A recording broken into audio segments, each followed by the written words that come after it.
Hello everyone, welcome to the editorial analysis of Assam Tribune 22nd November. Before starting the analysis, I request you to subscribe the channel for getting notifications and share to those who might be helpful from this analysis. Okay, let's start the first article. So, the first article is about SC verdict on madrasa education. Okay, madrasa educationer বিষয়ে সকলোৱে শুনিছে ইয়াতে মুসলিম ল'ৰা ছোৱালীখিনিয়ে maximum আপোনাৰ কি কৰে education লয় ওকে সো কি হৈছিলে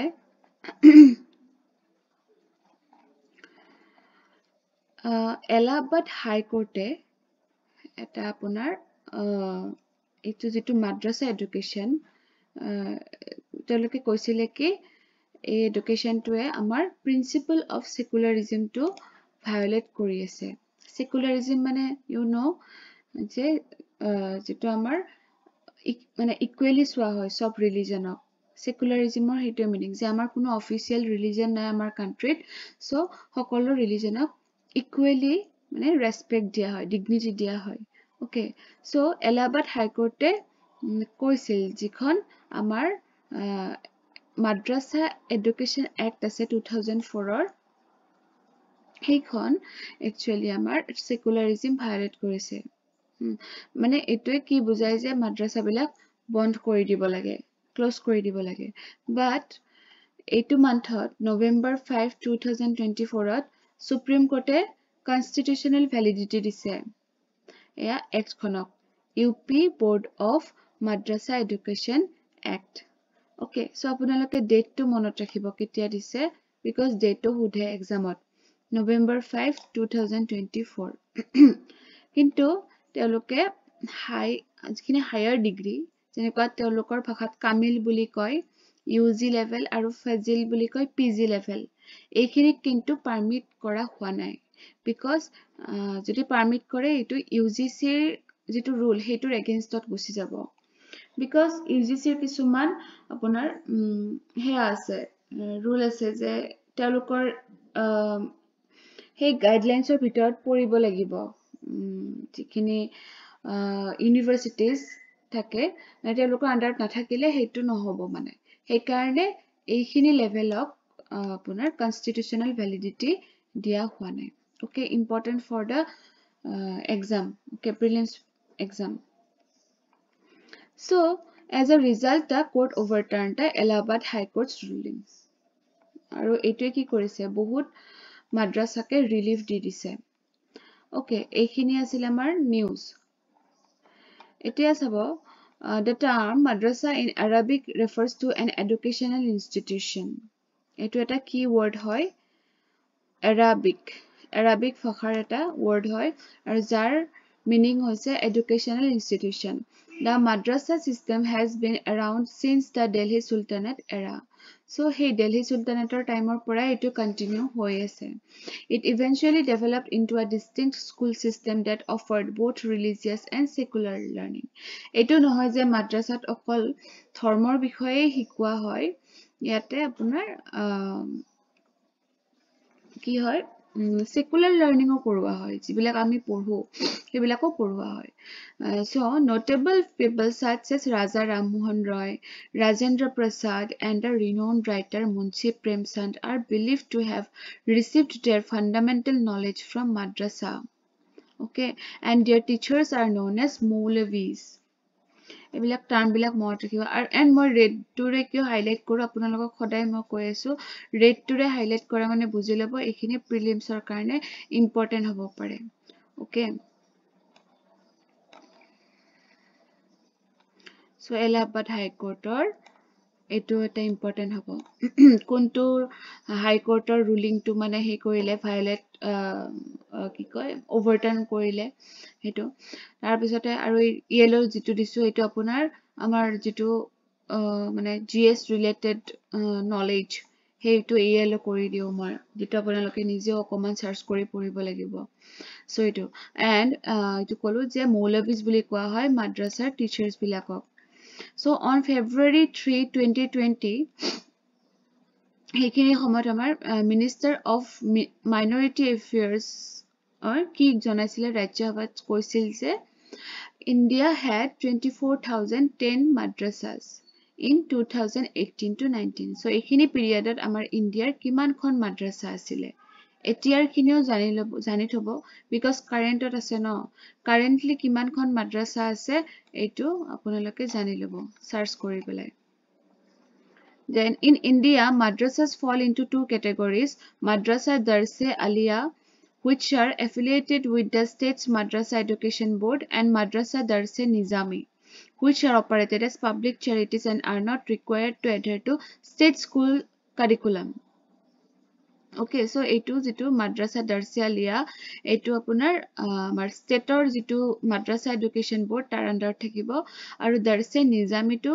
আপোনাৰ পাব্লিক চেৰিটিজত চলি থাকিব মানুহ মানে হেল্পিং হেণ্ডত চলে ইয়াতে কোনো ধৰণৰ আপোনাৰ ষ্টেট বৰ্ডৰ হেয়া নাই মানে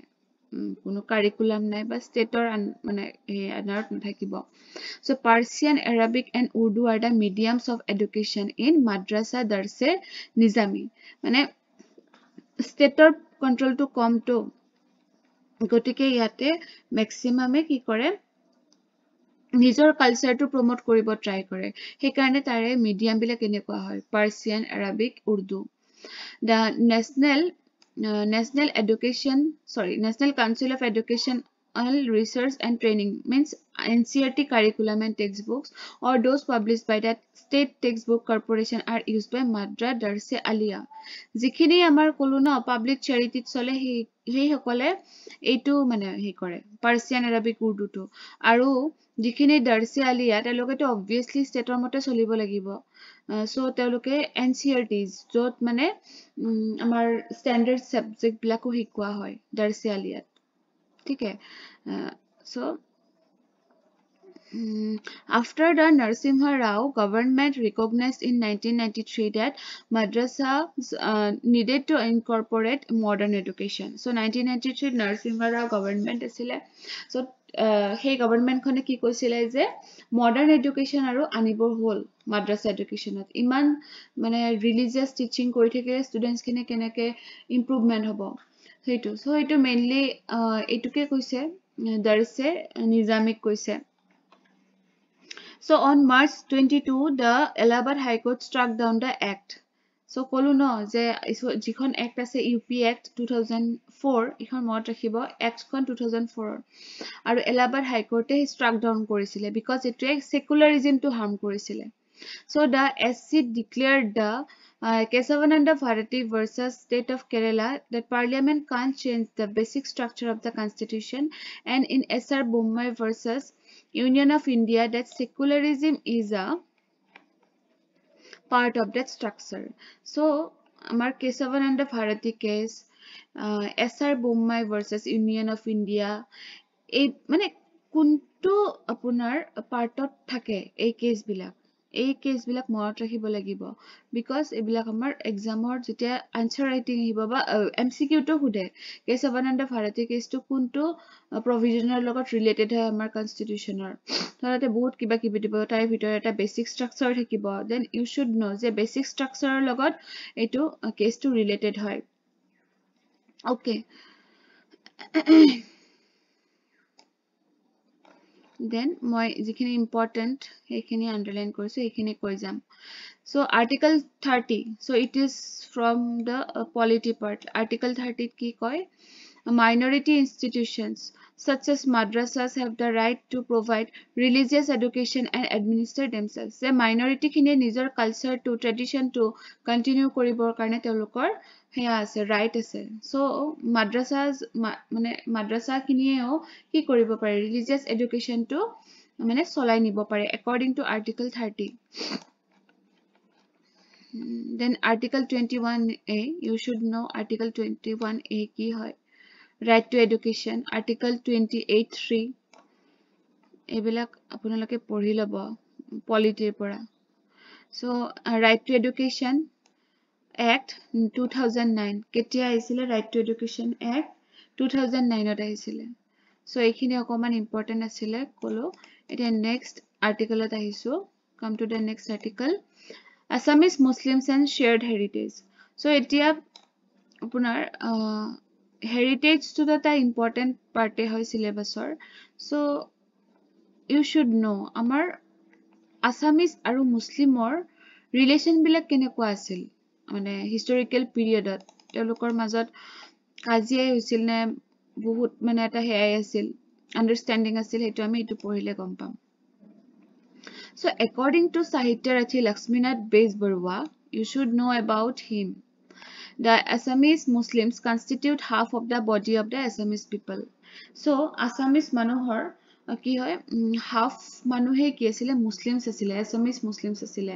noted historian Dr. Surya Kumar Bhuya left a scholarly account detailing the Assamese Muslims their origins migration stock profession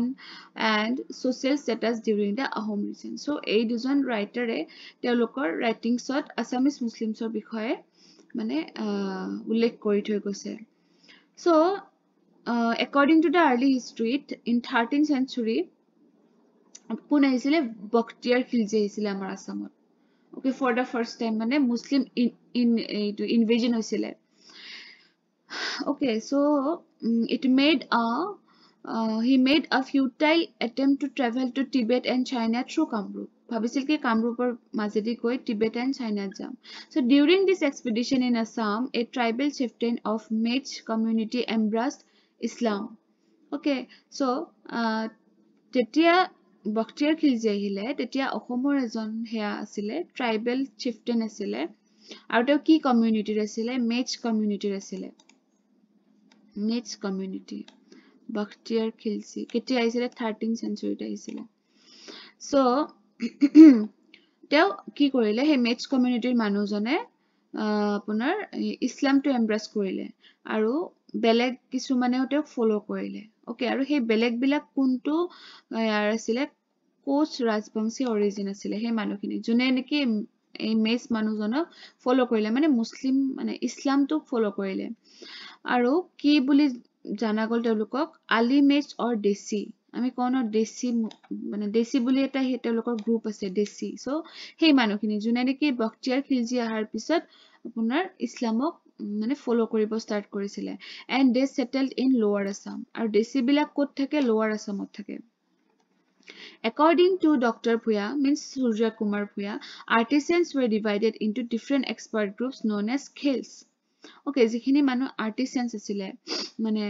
হাতৰ কাম জানিছিলে তেওঁলোকক মানে কিছুমান গ্ৰুপত ভগোৱা হৈছিল আৰু এই গ্ৰুপ বিলাকক কি বুলি কোৱা হৈছিল খেলস বুলি কোৱা হৈছিল অৰ গিল্ডস সো এইটো এটা কোৱেশ্চন হিচাপত আহিব পাৰে যে আৰ্টিসানস বিলাক মুসলিম আৰ্টিসানস বিলাকক কিছুমান গ্ৰুপত হে কৰা হৈছিল এইবিলাক কি আছিল ক্লাসিফাইড বা এনেকৈ কৰিব পাৰে আখাৰ কটিয়াৰ wordটোৰ মিনিং কি এনেকৈ আপোনালোকক বহুত অপচনস দিব আৰু যদি নাজানে আপোনালোকে এৰি থৈ আহিব লাগিব কোৱেশ্চনটো you have to sacrifice the mark so that's আমি পঢ়াই ভাল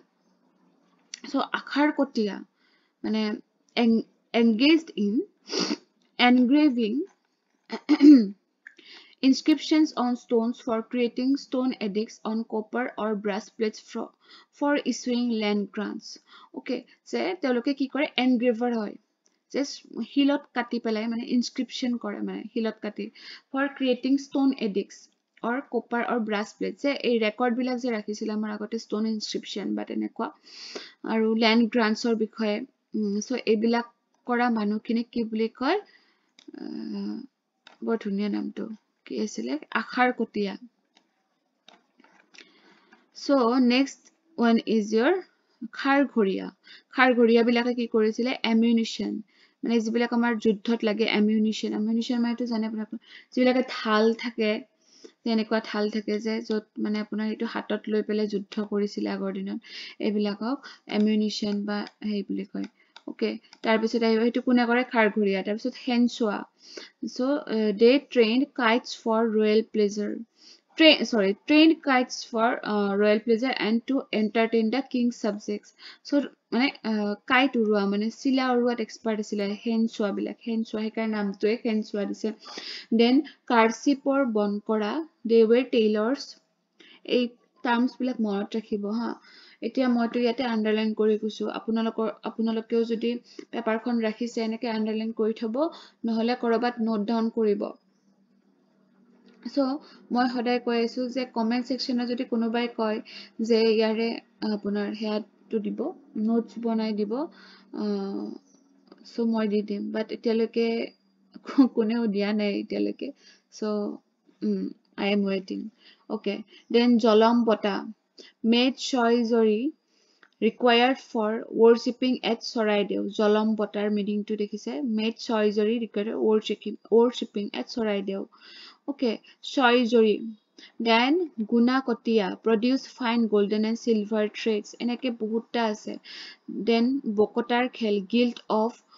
blacksmith related kamot thake bokotar khel parsi porhia reading out letters jodi rozaloke kiba chithi he taloke dangor ke porhia buli koy then mudra sunset mora minted royal coins mudra etu dekhile gom pai then mystery and rajmistry you know then rohon kora mane etut gom pai akoman rohon kora mane painters hiloi gorha ustad so etu asile apunar canons jiblak guli barudor kamot তেওঁলোকে মানে engage থাকে then নেগেৰিয়া তো অকমান uncommon হয় এটো আহিব পাৰে because নেগেৰিয়া মানে আমি না জানিব পাৰো এটো কিহত playing the earthen drum okay playing the earthen drum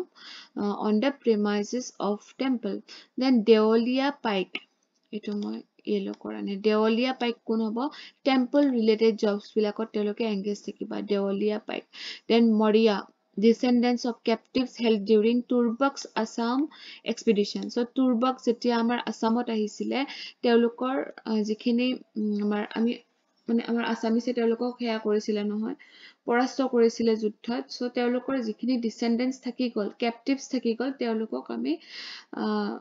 মানে হেয়া নকৰিলো মানে তেওঁলোকক কিবা কামত আমি এংগেজ কৰাইছিলো মেইনলি তেওঁলোকে এনেকুৱা ধৰণৰ কাম বিলাক কৰে মুসি টাইপ কাম কৰে আই থিংক মই অলপ কনফিউজড আছো সো হেই মানুহৰ হেই ক্যাপটিভস খিনি যিখিনি ডিসেন্ডেন্টস থাকি গল আমাৰ ইয়াতে তেওঁলোকক Moria বুলি কয় so these artisans were not marginalized instead they were given royal posts similar to those held by Hindu community so আপোনাৰ marginalize কৰি ৰাখা হোৱা নাছিলে যে তহতে বেলেগ হেয়াৰ হয় তহতে মুসলিম হয় নেকে নহয় তেওঁলোককো কিন্তু মানে সমানে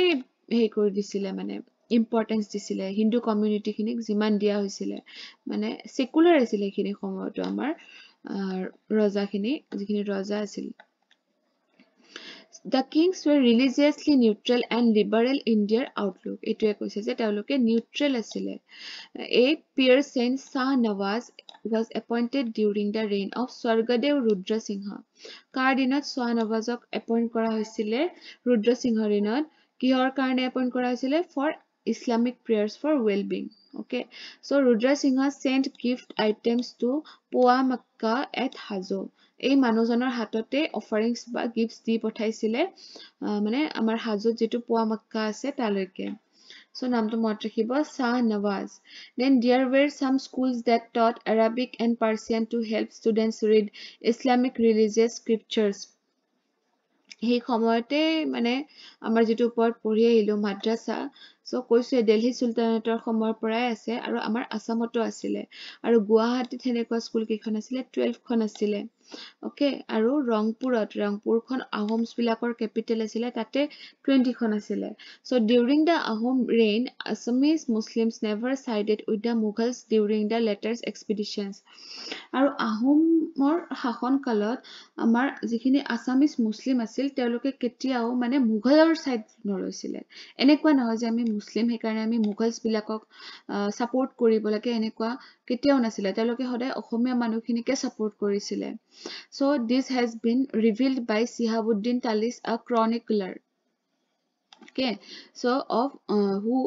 accompanied Mughal general Mir Jumla so etu ahibo pare Shihabuddin Talis kar logot no amar okomoto ahisile teo asile Mir Jumla okay আনকি আমাৰ যিটো নন মুছলিম মানুহ বাদুলি ফুকন জগত ৰাম ডেকা এইবিলাকেই আমাক মানে বিট্ৰে কৰিছিলে মানে সেই মোগলছ বিলাকৰ চাইড লৈ লৈছিলে ওকে সো এজন মানুহৰ নাম দিছে Manthir Bharali the most trusted confidant of Swargadeo Jayadhwaj Singha betrayed his king so এই মন্থিৰ ভৰালী নামৰ মানুহজনে স্বৰ্গদেৱ জয়ধ্বজ সিংহক কি কৰিছে মানে বিট্ৰে কৰিছিলে এইখিনি সময়ত as these Assamese Muslims lived far away from the Islamic heartland they almost forgot old Islamic customs যে